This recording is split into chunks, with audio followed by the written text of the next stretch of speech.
The National News Desk, locally covered, nationally connected. We're going to war with illegal aliens, public safety threats that rape children, that raped citizens. The president plans to do in the Windy City and how a new Supreme Court ruling could assist in the effort. We are one nation under God, and we always will. And faith in America and signaling changes on the way to defend prayer in school. Alert, the new warning from the CDC about an insect-borne illness that could fatally harm humans and pets alike, where dangerous kissing bug cases are now climbing. We're waiting for a call from Chicago. We'll fix Chicago. This is the National News Desk, America's News Now. I'm Taylor Murray. President Trump continuing to urge the governor of Illinois to ask for help after another violent weekend in Chicago. 7 people killed, 12 others wounded in separate shootings across the city. Governor Pritzker has vowed that if the National Guard soldiers are sent in, he will fight back in court. And in a Truth Social post this morning, President Trump says he wants to help the people of Chicago, not hurt them. Governor Pritzker was quick to respond in his own post on X, saying, quote, "The guy who just threatened an American city with the Department of War." Over the weekend, President Trump appeared to soften his approach, calling cleaning up cities common sense, not war. You try and reason with people like in Chicago with the governor and the mayor. You try and reason with them, and it's like you're talking to a wall. And meanwhile, the White House says it's already begun moving immigration enforcement personnel into the city. This afternoon, DHS announced an ICE Operation Midway blitz to target criminal illegal aliens protected by sanctuary policies in Illinois. An official announcement by the president could come as early as tonight or tomorrow. The Supreme Court allows the president's immigration raids in California to resume, at least for now. The High Court's 6-3 decision comes after a federal judge in July blocked ICE from conducting raids in Los Angeles County, leading the Trump administration to appeal to the Supreme Court. And we'll have more on the Supreme Court in just a few minutes. To Charlotte, North Carolina, where DeCarlos Brown is now in police custody for allegedly stabbing and killing a 23-year-old woman on a light rail train in August. Now, we have video of that grisly attack, and we will not show you the moment of the killing, but rather the bizarre minutes leading up to it. We do want to warn you, it may be difficult to watch. This is video surveillance of the night Irina Zarutska enters the blue line at the East-West Boulevard station stop. At first, nothing seems unusual, but 4 minutes later, Brown pulls out what appears to be a pocket knife and suddenly stabs Zarutska multiple times. Zarutska then collapses as Brown walks to the front of the car, takes off his sweater, and wraps his hand before exiting that train. Police arrested him on the platform shortly after. Irina Zarutska fled Ukraine in 2022 with her family to escape Putin's attacks in her country. And as you can see here, Brown has a string of past arrests. The 34-year-old was actually released after being arrested back in January for misuse of the 911 system. Brown, who is diagnosed with schizophrenia, told officers that he believed there are man-made materials inside his body controlling his eating, walking, and talking. North Carolina magistrate judge released Brown upon a written response and written promise that Brown would return for his court hearing. That dismissal is now raising questions, of course, about public safety. National correspondent Kayla Gaskins is joining us with more from Washington as a national debate over cashless bail continues. The newly released video of the brutal murder of 23-year-old Irina Zarutska in Charlotte, North Carolina, igniting a political firestorm over crime and punishment. Critics zeroing in on the fact a judge had released the murder suspect, 34-year-old DeCarlos Brown Jr., on cashless bail when Brown was arrested back in January for misusing 911. This cashless bail started a wave in our country where a killer kills somebody and is out on the street by the afternoon. In many cases, going out and killing again. The cashless bail was granted to Brown despite the fact he had an extensive and violent record with at least 14 prior arrests and years spent in and out of prison. What initiatives like cashless bail say to the public is criminals are more important than crime victims. Transportation Secretary Sean Duffy laying blame on the Charlotte, North Carolina mayor and other public officials for failing to properly punish the suspect. Our public officials are put in place by we, the voters. So we can't hold them accountable in the moment, but what we can do is hold them accountable when they run for re-election. Charlotte's mayor criticized for her response to the murder, where she referenced the suspect's need of mental health services and omitted any mention of his violent record. This all comes as President Trump eyes sending federal troops to clean up crime in several major cities, including Chicago. Chicago is a hellhole right now. Where Mayor Brandon Johnson is defending the city's progressive approach to handling criminals, even as crime stats show Chicago has the most murders of all cities with more than 1 million residents. We cannot incarcerate our way out of violence. We've already tried that, and we've ended up with the largest prison population in the world without solving the problems of crime and violence. And Taylor, Trump started the federal crime crackdown here in Washington, D.C., where the Democratic mayor has cooperated and crime has plummeted. D.C. is now being touted by President Trump as a success story and a blueprint for future operations across the country. And now, Kayla, back to that gruesome murder in North Carolina. Some Capitol Hill lawmakers are actually suggesting Congress step in. So what can you tell us about that? We're hearing from Republican Florida Congressman Randy Fine. He said he would introduce legislation to hold judges accountable when violent repeat offenders they release commit new crimes. Representative Fine writing, quote, those 12-plus judges that released DeCarlos Brown Jr. should have their day in court, too. Taylor. In Washington, D.C., Kayla Gaskins, thank you. Well, a manhunt continues for a suspected shooter outside of Houston, Texas. Authorities are looking for a man who they believe shot 6 people on the patio of a sports bar in the suburbs of the city overnight on Sunday morning. One victim was killed in that shooting, and the shooting was captured on surveillance video. Police say the suspect fled the scene in a white windowless van. 2 of the victims are in critical condition. And under the Trump administration, we're defending our rights and restoring our identity as a nation under God. We are one nation under God, and we always will be. A clear message from the President of the United States today. Faith will return to America, and he will protect religious freedoms. Speaking to his Religious Liberty Commission at the Museum of the Bible this morning, President Trump also announced new upcoming Department of Education guidance to protect prayer in schools, saying faith-based values are what make our nation strong.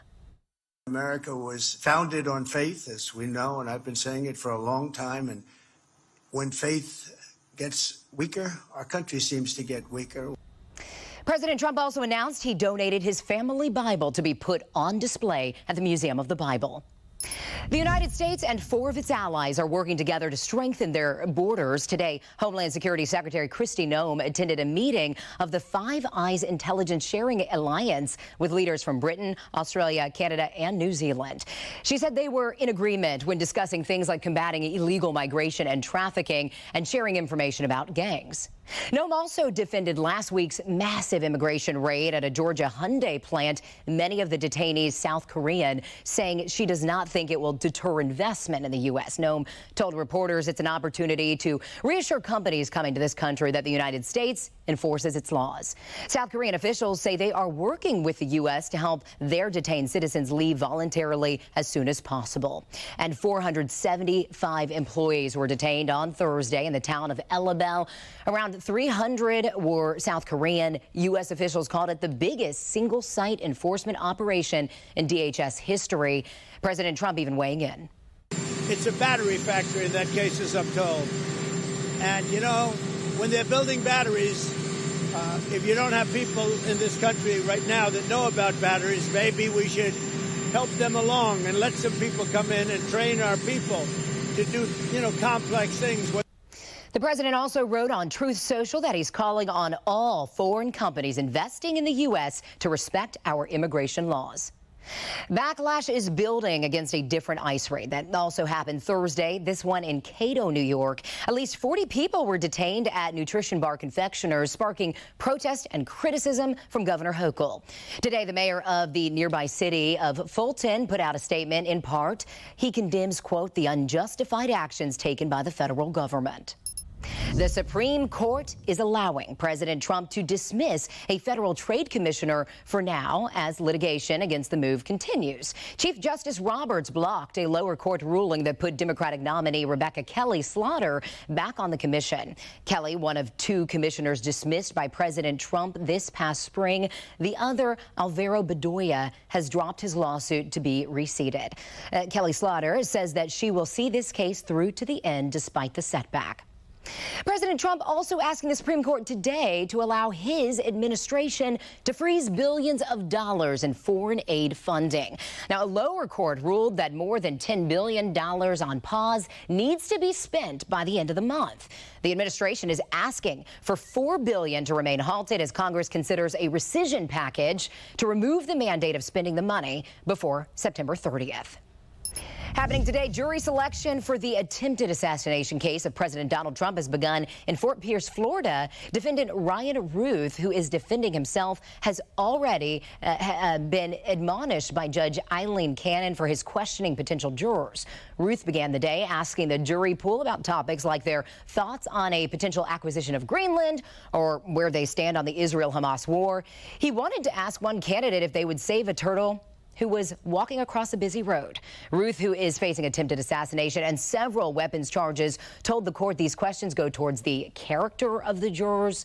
3 groups of 60 people are being considered until a full panel of 12 jurors and 4 alternates are selected.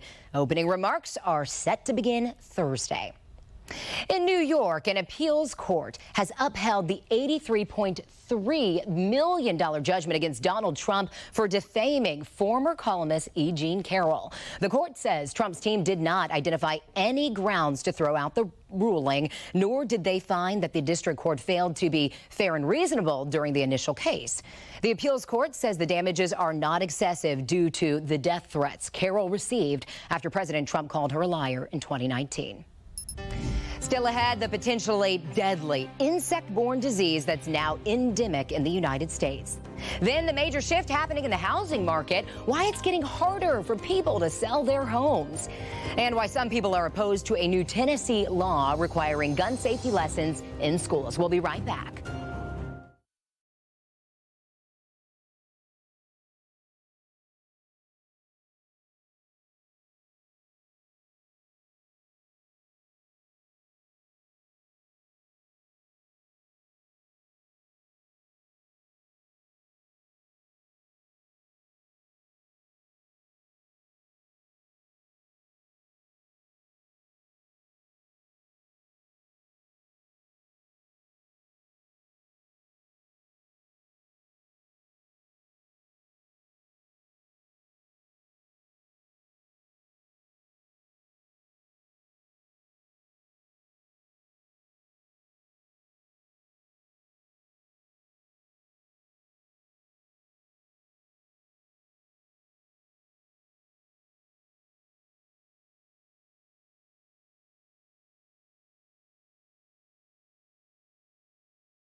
A potentially deadly disease-carrying insect has been found in 32 states, leading the CDC to say the United States is now endemic to Chagas disease.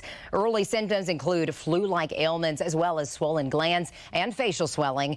Nearly half of those infected with the disease will develop chronic heart problems that could lead to long-term complications, including heart failure.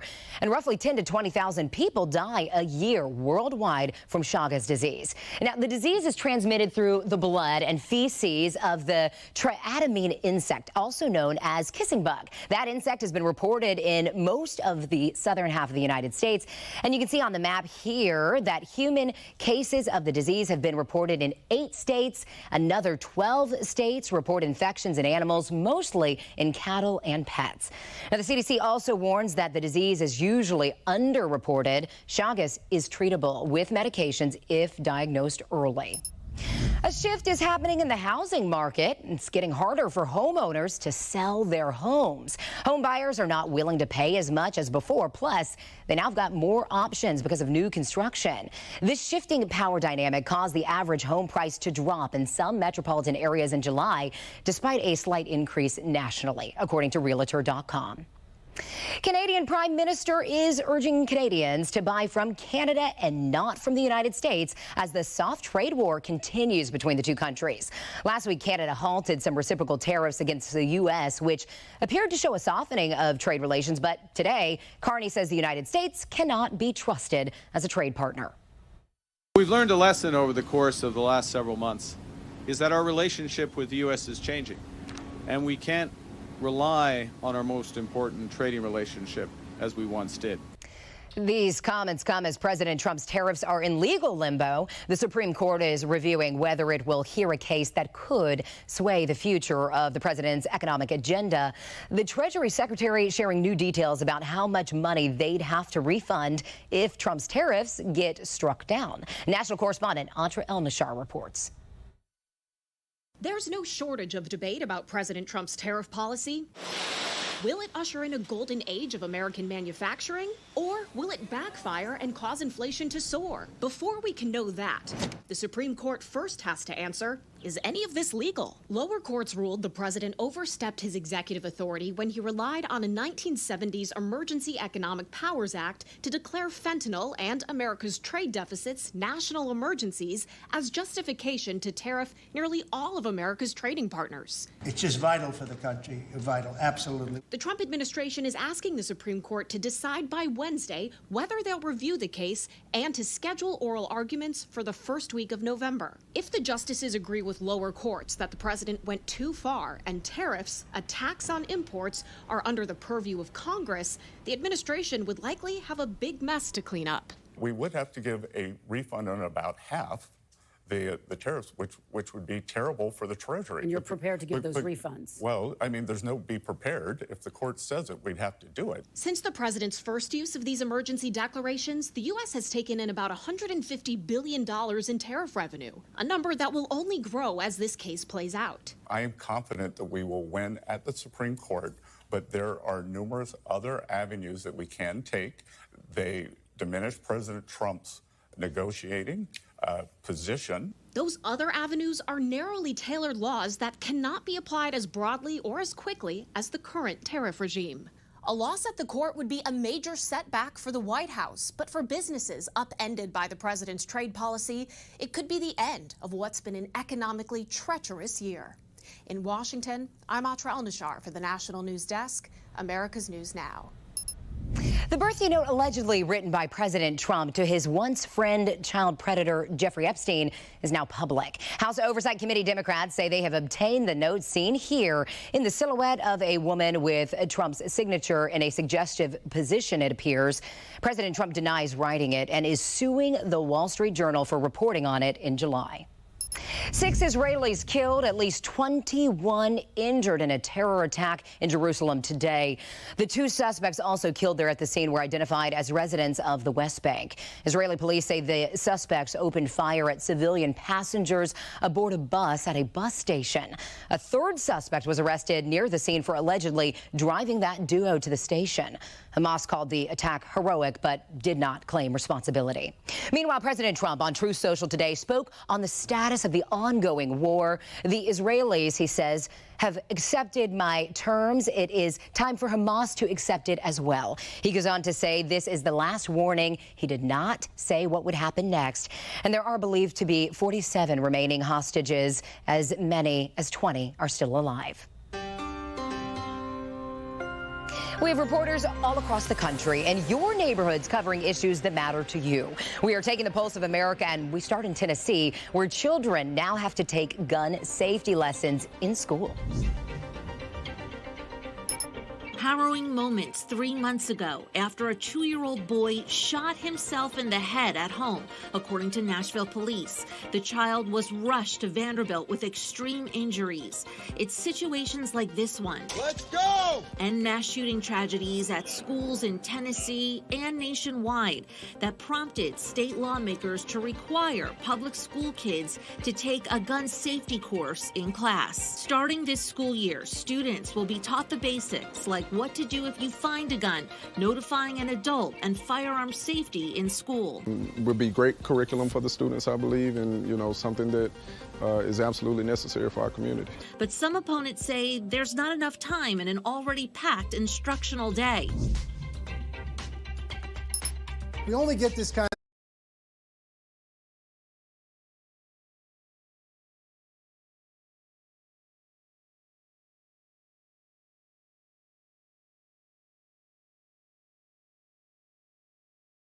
March Madness. It's exciting to have it back.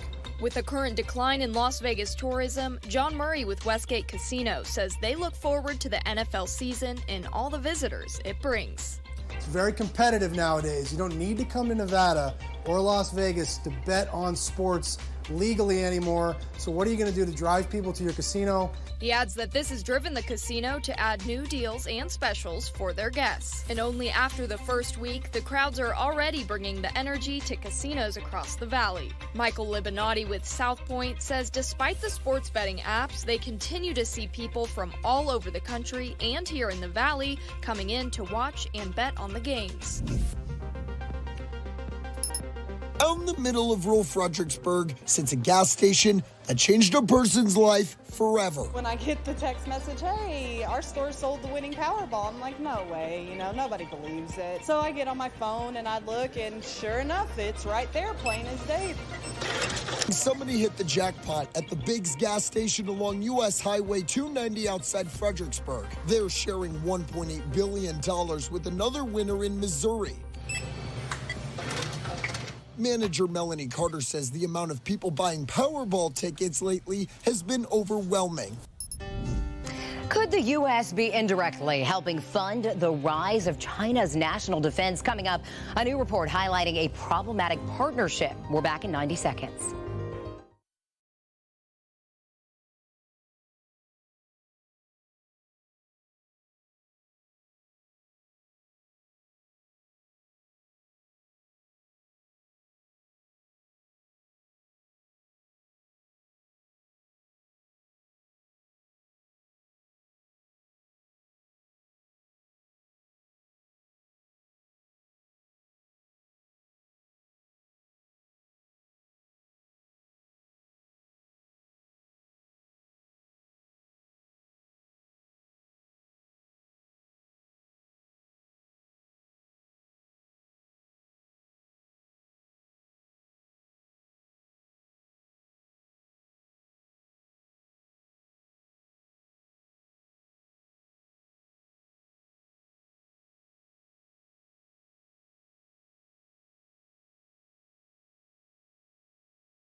Tonight, an explosive new report details how the Chinese Communist Party is exploiting colleges and universities in the United States to gain access to U.S. government-funded research. The allegations are that the CCP is using what it learns from this country to fuel its own military and technological rise. National correspondent Christine Frizzell breaks down what we've learned.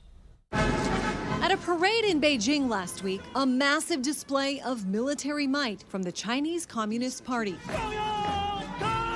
Now, alarm bells are sounding here in the United States about the leaps and bounds it's made in a relatively short amount of time. In part, the result of a problematic partnership. The CCP is not just building an economy, it's building leverage.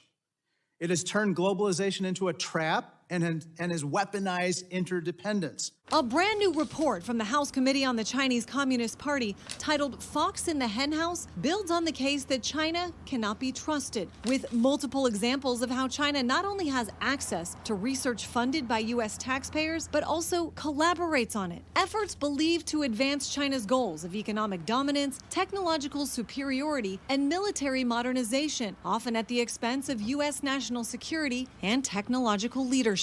Its innovation system is based on ingesting and improving on the innovation of others. It feeds on outside innovation, such as ours. That outside innovation has included working with Chinese entities on research related to hypersonics, quantum sensing, semiconductors, cyber warfare, and artificial intelligence. Similar warnings echoed in 7 Things You Can't Say About China by Senator Tom Cotton. China's preparing for war.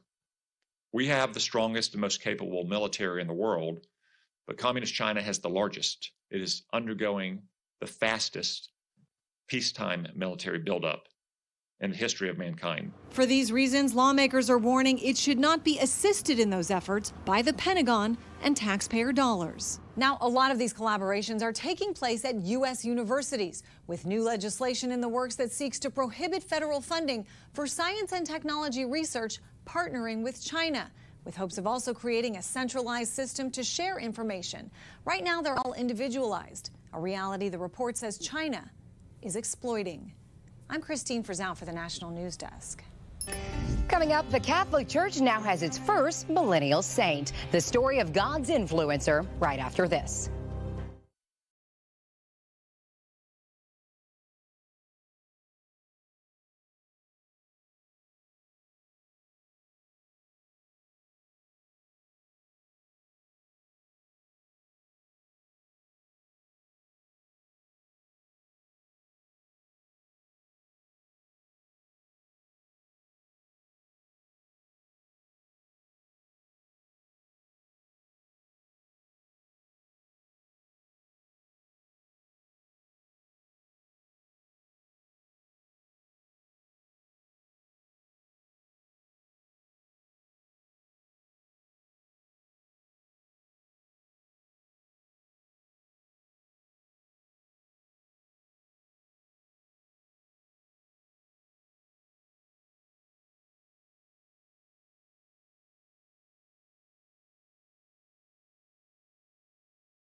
From an influencer to a saint, Carlo Acutis has just been declared the first millennial saint in the history of the Catholic Church. The Italian teenager died in 2006 after a battle with leukemia at the age of just 15. Before his death, Acutis created a website to document miracles and spread his faith. It earned him the nickname God's Influencer. Quite the crowd packed the Vatican to witness the ceremony this Sunday. That does it for this edition of the National News Desk. I'm Taylor Murray. Thanks for watching.